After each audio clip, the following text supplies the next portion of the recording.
მოგესალმებით თქვენ უყურებთ GeoTV-ის YouTube არხს და უყურებთ მორიგ ეპიზოდს ქართული ფეხბურთის შესახებ. ამჯერად საქართველოს ეროვნული ნაკრების წლის ბოლო საშინაო მატჩი საქართველოს ესპანეთის წინააღმდეგ. მანამ სანამ დაიწყებთ ამბავს უყურებთ, გთხოვთ გამოიწეროთ GeoTV-ის YouTube არხი, დააჭერეთ subscribe ღილაკს, მოიწონოთ ეს ვიდეო და ჩაუჯექით ჩვენი ეროვნული გუნდი ევროპის ჩემპიონების წინააღმდეგ. წავედით. დინამოს თავა მალე მივა სტადიონზე. სოჟოს кайხარია საშინაო თამაში ესე გვინა არ გვითამაშია 9 საათზე იწყება.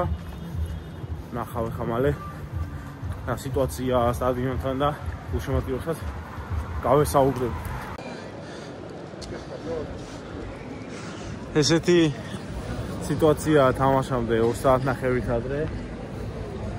ეთყობა დღეონდო დღეს მეტოქის მიუხედავად რომ სატურნირო მდგომარეობა არ გვაძლევს იმის შანსს ესეთ თამაში ინტრიგა გქონდეს შეხვედრას, ხოლო ეს არის თამაში სადაც გვინდა რაღაც წარმოვაჩინოთ ევროპის ჩემპიონის წინააღმდეგ.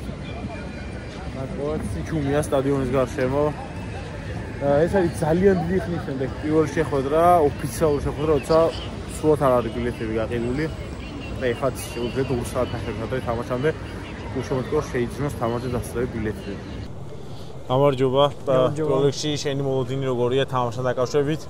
სადაც სატურნირო მდგომარეობა აღარ გვაძლევს უკვე რაღაც ინტრიგის საფუძველს.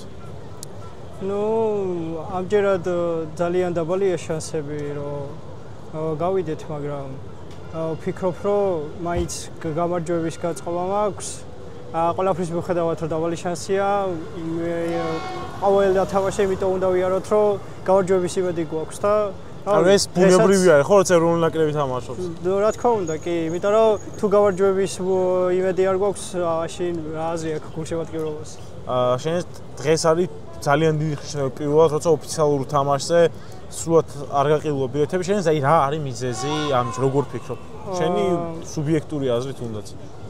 ჩემი სუბიექტური აზრი ალბათ ის არის, რომ ბოლო თამაშები კარგად ვერ ჩავატარეთ და ალბათ დიდად ხალხს იმის იმედიც აღარ აქვს, რომ ჯგუფიდანაც შევძლებთ გასვლას და თითქმის შეუძლებელიცაა.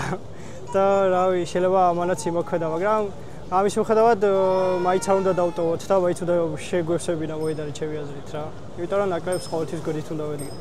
პირველ რიგში დღეს არ გვაქვს რაღაც ისეთი ინტრიგა სატურნირო ცხილში, თუმცა აი რა განწყობით მოვდიხარ თამაშზე. რავი, განწყობით მოვდივარ რა, კაი განწყობით მოვდივარ. ვიცი, ნაკლებია შანსი ძალიან რომ ჩვენ მოვიგოთ ახლა ეს თამაში, მაგრამ მაინც განწყობა უნდა შევინარჩუნოთ რა, განწყობის გარეშე არაფერი არ იქნება რა. ეს რაზეც ახლა საუბრობ, ეს ბუნებრივი მდგომარეობა ეროვნული ნაკრების თამაშის დროს, აი საიდან მოდის ეს? ეს არის აი განწყობა რა, აუცილებლად, ბუნებრივი მოდის, რა თქმა უნდა, ბუნებრივი განწყობა, იმიტომ რომ ჩვენმა ნაკრებმა ძალიან ბევრი შეგვაჩვია, მოგება, კაი თამაში რა და ეხლა რა, იმედია დღესაც ეგრე განვაგრძობთ რა. შენი აზრი მაინტერესებს შემდეგ საკითხზე. პირველად ხება ძალიან დიდი ხნის შენ, როცა ოფიციალურ თამაშზე ბილეთები თამაშ დღეს კი არ გაყიდულო, აი შენი სუბიექტური აზრით, შენი პრედმოსტრებით რა არის ამის მიზეზი? ერთი თუ რა არის? ალბათ თავარი მიზეზი შედეგებიდან გამომდინარე არის, რომ ძალიან ცოტა შანსი გვაქვს იმის რომ სოფლიოზე ძალიან ცოტა შანსი გვაქვს იმის რომ გავიდეთ და ბოლო თამაშების წაგებიდან გამომდინარე ის ხალხი რომელიც მოგების დროს მოდიოდა მარტო თამაშებზე აღარ მოდის. ვინც ისეაც ყოველთვის დადიოდა თუნდაც როცა კარგად არ თამაშობდა ნაკრები, ხო ეხაც მოვა და ყოველთვის მოვა ალბათ რაც არ უნდა იყოს. თუ ვარაუდებ შენი შარფით შენს უნდა დიოდი. და აი ასე რომ შენთვის ეროვნული ნაკრების თამაში. ან ფეხბურთი ზოგადად ხო მიყვარს და ნაკრები ფეხბურთში ყველაზე მეტად მიყვარს და გამოდის რომ ჩემი საყვარელი რაღაც ხდება საერთოდ რა, იმიტომ რომ ფეხბურთი მიყვარს, ნაკრები მიყვარს და ორივე ერთად გაერთიანებული ყველაზე მაგარი რამე არის.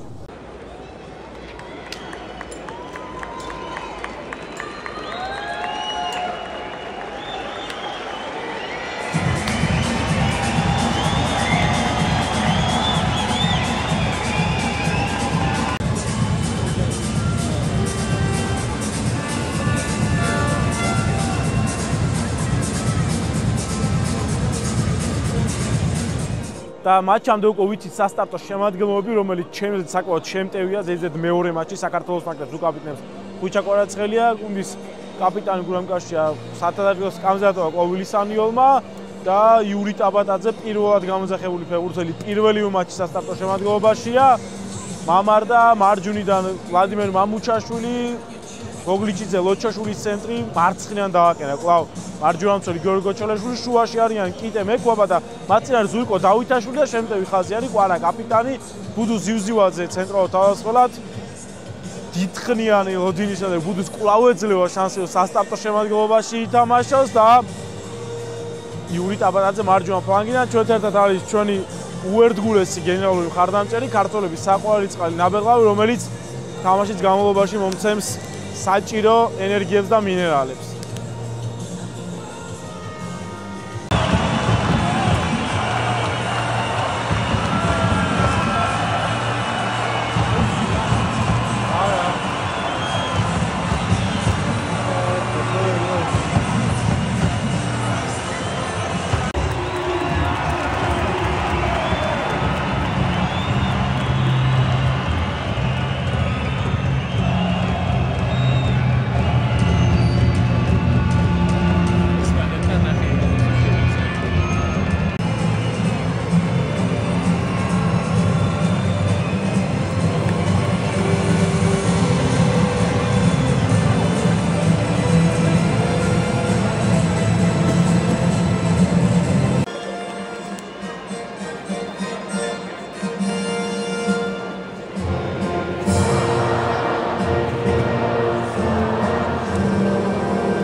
ვიდეო რეფერი ამოწევს შესაძლო პენალს მატჩის მე-10 წუთზე საქართველოს ნაკრების კარში სამწუხაროდ.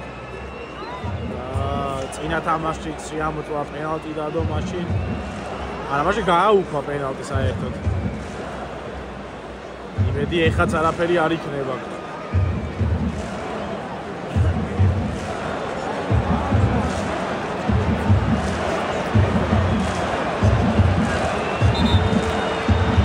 პენალტი დაიდო.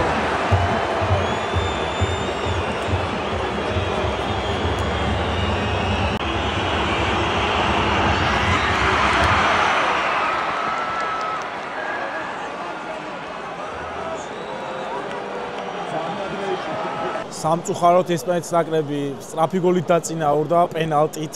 მიკელ ოიარსაბალი გატანი გოლის ავტორი. ამჯერად შეცდომა არა პენალტით დაწინაურდა ესპანეთი და ცოტა დაბნეულები ჩანვართ. რაც სამწუხაროა ძალიან.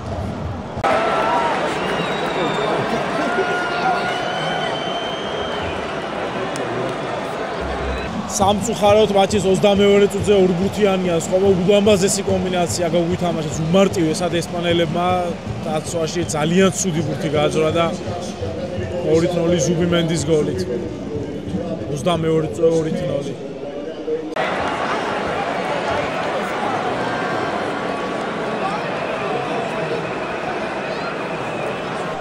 წუთზე 3-0 საგანგაშო საფეხბურთო სიტუაცია 33 წუთის ერთად სხვაობა ესპანეთი გაჩერებას არ აპირებს სამწუხაროდ.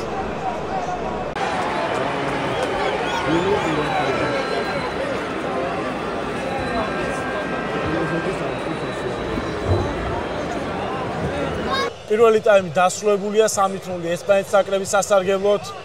რა ვთქვათ, პირველ ნახევარზე ესპანეთს ყველაფერი გამოსდის, თამაშობს როგორც ყოველთვის საუკეთესო გუნდი, უშეცდომო გუნდი, უძლიერეს ევროპის ჩემპიონი. ჩვენაფერი გამოგდის და მცდელობებიც არ გამოგდის. საჯარიმოდ რომ მივდივართ უკან ვიხევთ თითქოს აი ვიბნევით მეტოქის საჯარიმოსთან. მამარდამ გადაგვარჩია პირველი ტაიმის ბოლოს თორე 4-0 იქნებოდა სხვაობა პირველი ტაიმის შემდეგ. მეგობრებო, შეგახსენებთ რომ ჯეოთიმის არხის წარმოდგენია კომპანია აჭარაბეთი რა მადლობას ვთქვით ჩვენი გვერდში დგომისთვის და მხარდამჭერისთვის და გავაგრძელოთ ახლა ლოგის ყურება, შემდეგ გიწყება მეორე ტაიმი და ვნახოთ რას გვიმზადებს დარჩენილი 45 წუთი ამ თამაშში.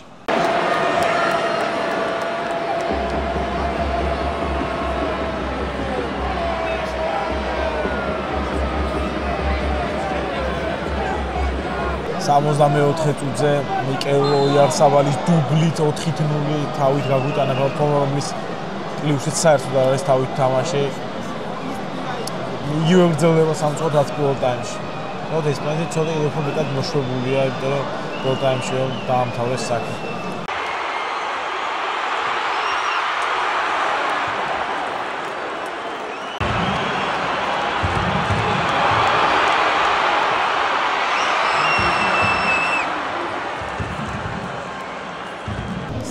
მე-15 წუთიან მე-80 წუთის 5 წუთიან მონაკოჩი 3 მომენტი ჰქონდა. არა 2 ხუჩას დარტყმული, რომელიც ბეკარემ კუთხურზე მოიგერია, შემდეგ წიტაიშვილს დარტყმული არაზუსტად. ესპანეთი დადგა ძალიან სიამოვნებას ღებს თამაში. ჩვენ ვცდილობთ 1 გოლი გავიდოთ. ის 1 პრესტიჟის გოლი მაინც. რომელიც არ არის ახლოსაც, არ არის სამწუხაროდ.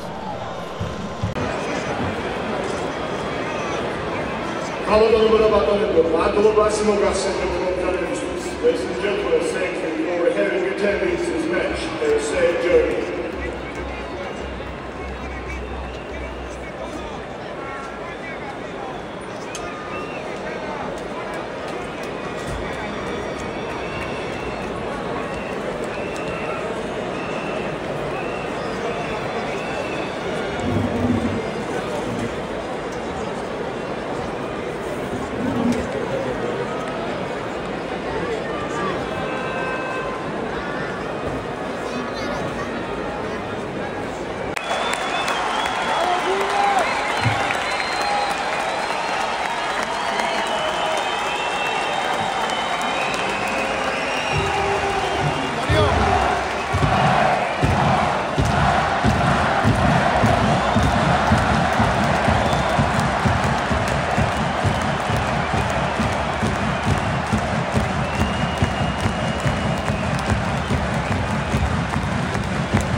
მატჩი დასრულებულია 4-0.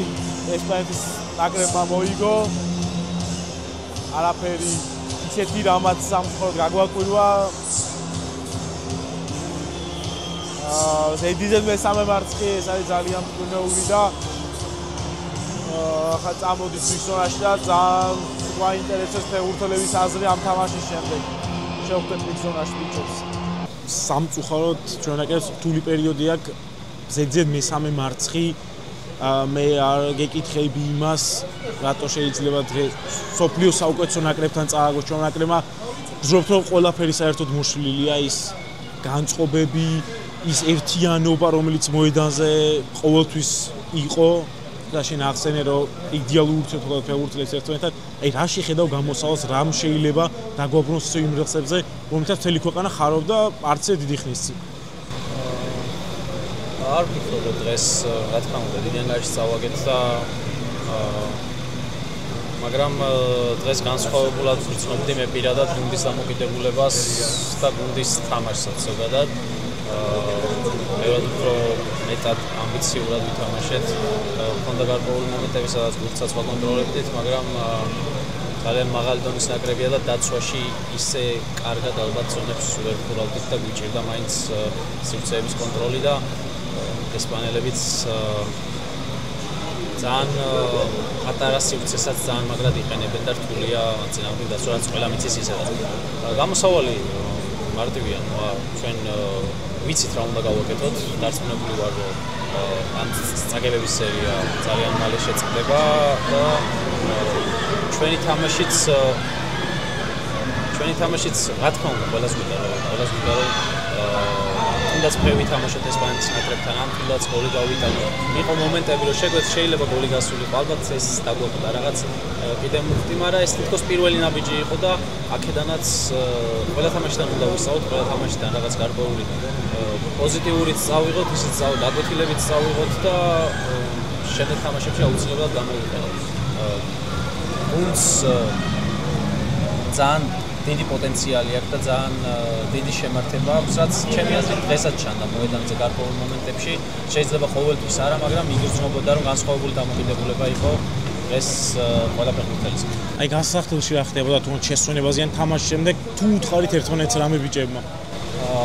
რა თქმა უნდა, ერთმანეთთან კომუნიკაცია მუდამ გვაქვს მით უმეტეს, როგორც აღნიშნე, ერთი გუნდი ვართ და ეს უბრალოდ სიტყვა არ არის, მართლა ერთი გუნდი ვართ და ერთი მთლიანობა ვართ და ჩვენ ერთმანეთის ნათქვამს, ერთმანეთის რჩევას ყოველთვის ვიღებთ და რა თქმა უნდა, არ ვიტყვი ახლა რა ვილაპარაკეთ, ან როგორ ვილაპარაკეთ, მაგრამ კომუნიკაცია ყოველთვის გვაქვს და დადებითი კომუნიკაცია რა თქმა უნდა პოზიტიური. მადლობა. შენი კომენტარი იმასთან დაკავშირებით, როგორ შეიძლება საქართველოს ნაკრები იმ რთული პერიოდიდან დაბრუნდეს კარგველსებზე, რომელიც არც დიდ ხანს მქონდა და ყველა ერთად ბედნიერები ვიყავით ნაკრების წარმატებული თამაშით. ხო, რა თქმა უნდა, პოზიტიური განწყობა შეინარჩუნოთ. სამი თამაში დავაგეთ ზედიზე, მაგრამ სამ დღეში გვაქვს კიდე ბულგარეთში თამაში.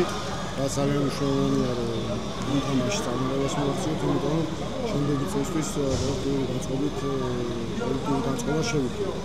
რაც შეეხება ჩავარდნას ევროპის ჩემპიონატის შემდეგ და თუნდაც პლეი-ოფების თამაშების შემდეგ, რაც ნორმალიზაცია გამართეთ, თუ დააკვირდებით იმ შემადგენლობებიდან დღეს მხოლოდ 4 კაცი იყო შემადგენლობაში, თუნდაც შემადგენლობაში და ეს რა თქმა უნდა ამ ყველაფერს დრო ჭირდება, რომ ეს ახალი ფეხბურთელები, რომლებიც შანსი იღებენ ნაკრებში და გამოძახებულები არიან, იმ ძველ ფეხბურთელებთან ერთად ვიყავენ შეთამაშება და წარმატება მოვიდეს და მე ძალიან ვიმედი შენების პროცესში არის ჩემპიონატის საქართველოს ნაკრები და ძალიან დიდი იმედი მაქვს და მჯერა რომ ამ ნაკრებს კიდევ ერთხელ შეუძლია ქართული ხალხი დაახაროს. შენი ნაკრებში და განწყობა იდენტურია როგორც ერთ წლის წინ იყო? აი ერთ წლის იყო იდეალური? კი, იგივე განწყობა შიგნით აფერი არ შეცვლილა, ისევ ვიხარია ერთმანეთთან ყოფნა და ისევ ვიწვით ერთმანეთს. უბრალოდ როგორც აღნიშნე, ძალიან ბევრი ახალი ფეხბურთელი მოვიდა გუნდში და ყველაფერს რა თქმა უნდა დრო ჭირდება, როგორც მანამდე ჭირდებოდა დრო ავაშენოთ და ბოლოს დაგვირგვინდა ევროპის ჩემპიონატით ამ ნაკრებსაც ახლა უკვე ჭირდება რომ შემდეგ საფეხბურთოზე აიღოს. ჩვენ ნაკრებს და ქვეყანას ჭირდება კარგველსებზე დაბრუნება, გამარჯვებები, რა ჭირდება იმისთვის რომ გავაკეთოთ, რომ დაუბრუნდეთ ისევ იქ სადაც ხალხი იყო ბედნიერი. ჩემი აზრით პირადად ასე ვთქვათ, ყველამ უნდა გაითვალისწინოს, რომ ძალიან ძლიერ ჯგუფში მოხვდით. მარტივი არ არის, რომ თურქეთს და ესპანეთის ნაკრებს ასე ვთქვათ მოუგოთ მარტივად, მაგრამ ჩემი აზრით იყო რა დანაკლისი, რომელიც გამიცადეთ, იყო ის წარუმატებელი სერია, რომელმაც იმოქმედა ჩვენზე და მე ვფიქრობ მომავლისთვის ჩვენ მზად ვიქნებით, იმიტომ რომ ყველაფერი ასე ვთქვათ ნეანელა შენდება და უნდა დავიწყოთ ფიქრი მომავალზე. პრობლემა მარტო ძლიერ ჯგუფში მოხვედრა იყო ამ შემთხვევაში? რა თქმა უნდა საკუთარ თავში უნდა ვეძებოთ პრობლემა. ვფიქრობ უბრალოდ არ გვიმართლებდა, ვერ ვიპოვეთ ჩვენი თამაში, რაც ძალიან გაგვიჭირდა, ვცდილობთ რომ ახალ ტაქტიკაზე გადაწყობილი ყავით, ბევრ რაღაც შესვლა გვინდოდა, მაგრამ ის უნდა აღვნიშნოთ, რომ მარტივი არ არის, რთულია როცა ესეთ გუნდებს ეთამაშები, მაგრამ რა თქმა უნდა ჩვენ გზნობთ იმ პასუხისმგებლობას, რომელიც გვაკისრია, რომელიც ქართულ გულშემატკივრებს აქვს ჩვენ დამი და რა ვიცი.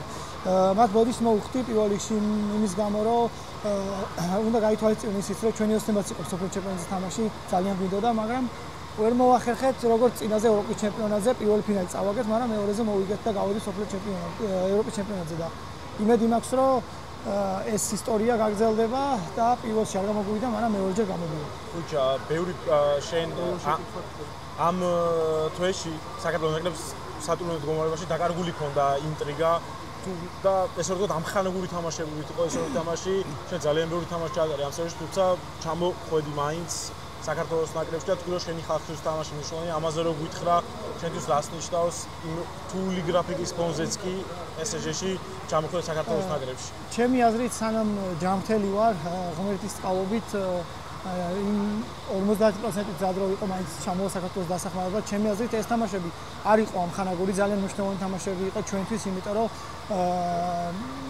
ასე ვთქვათ, ამ შეკრებიდან ჩვენ ვისაუბრეთ ერთმანეთში და თქვით რომ დაგვეწყო ამ შეკრებიდან მზადება მომავლისთვის და იმ მიზნისთვის, რომელიც გვაქვს და ჩემი აზრით ამ თამაშების არ ჩამოსვლა, ასე ვთქვათ, ჩემგან სწორი არ იქნებოდა და ალბათ არც მომავალში არ იქნება, თუ მზად ვიქნები და 100% მზად ვიქნები, აუცილებლად ჩამოვა ნაკრების სათამაშოდ.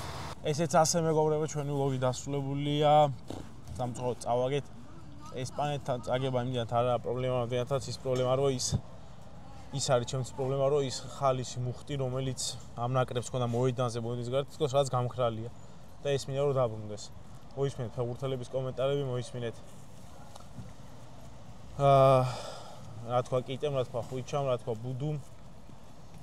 კიდევ ერთხელ მადლობა ჩვენი არხის წარმომადგენლს აჭარაბეთს რომ გვიდგას გვერდში და ხმარება რომ გადავიღოთ საინტერესო ვიდეოები თქვენთვის. ეხლა მივიდივარ ბულგარეთში 2 საათში ფრენა მაქვს. შეიძლება ის დილით თუ დაიდება უკვე გადაჯდომაზე ვარ აეროპორტში თუ ეხლა დავდებ ესე იგი ფრენა მაქვს. გთხოვთ გამოიწეროთ ჩვენი არხი, მოიწონოთ ეს ვიდეო და დაგვიტოვოთ თქვენი კომენტარები, თქვენი აზრი, რომელიც ძალიან მნიშვნელოვანია ჩვენთვის და რას ფიქრობთ, რა არის პრობლემა, როგორ შეიძლება გამოსწორდეს ეს ყველაფერი. მადლობა და მომავალ შეხვედრამდე. კარგად.